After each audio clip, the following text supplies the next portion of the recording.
Was supposed to be invisible, undetectable, untouchable. The F-117 Nighthawk, America's stealth jewel, soaring silently through enemy skies. And yet, one night in 1999, it got shot down. Not by some high-tech missile system, but by an aging Soviet-era radar and a very patient Serbian colonel. So what happened? How do you lose a $42 million stealth jet with a 1970s missile system and a whole lot of timing? Today we're diving into the true story of how the so-called invisible F-117 was brought down. And trust me, it's not what you think.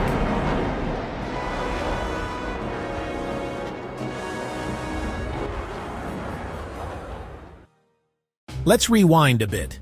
The F-117 Nighthawk was America's first operational stealth aircraft, introduced in the 1980s under a veil of top-secret development. Built by Lockheed's Skunk Works team, it looked like a spaceship had a baby with a B-2 bomber. Angular, strange, practically allergic to radar. It was designed to deflect radar signals rather than absorb them, making it almost impossible to detect with conventional radar tech. Basically, the F-117 was that one ninja kid in school who always turned up out of nowhere and aced every pop quiz. The jet earned its reputation in Desert Storm, striking heavily defended Iraqi targets with pinpoint precision and zero losses. It became a symbol of American air superiority. So when NATO went into Yugoslavia in 1999, the F-117 was the obvious choice for precision strikes. The stage: Serbia. NATO launched Operation Allied Force to stop the ethnic cleansing in Kosovo.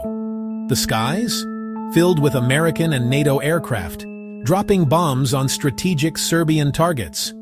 But Serbia, despite being outgunned and out-teched, wasn't exactly clueless.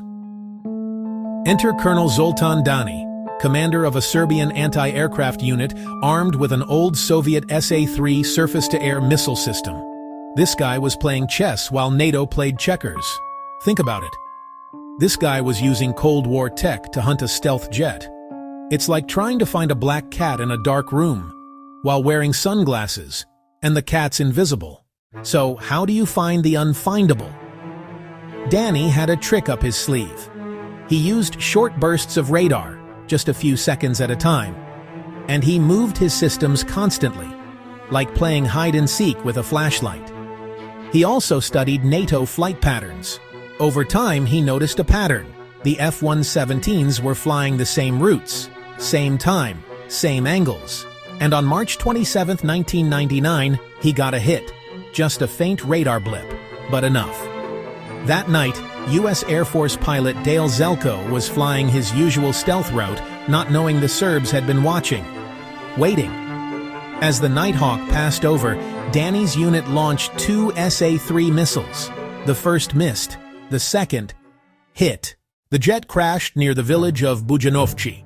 Zelko ejected and was safely rescued later that night by U.S. forces. But the wreckage, it was scattered across fields and farms, and quickly became a PR disaster. Serbs paraded the parts on TV like trophies.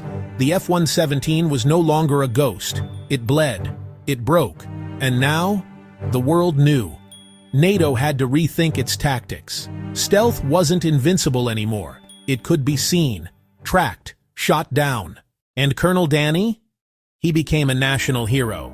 Later, in a fascinating twist, he even became friends with Darrell Zelko years later. No joke.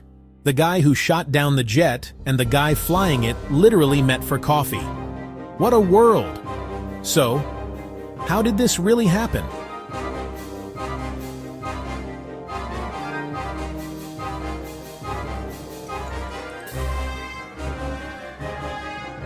It wasn't that the F-117 failed. It was that we got too confident in its invisibility. And as any magician will tell you, once the audience figures out the trick, the magic's gone. The F-117 was eventually retired in 2008, though some are still seen flying today on secret missions. But the lesson of that March night in 1999 still echoes through the Pentagon halls. Stealth is powerful, but it's not perfect. What do you think? Was it a tactical error, or just plain bad luck? Let me know in the comments. I read everyone. And hey, if you enjoyed this deep dive into military history and want more stories like this, make sure to hit that subscribe button. We drop new videos every week, and trust me, you won't want to miss what's next. Next up, did the SR-71 Blackbird ever get caught? Spoiler, it involves a lot of speed and some very nervous Soviets.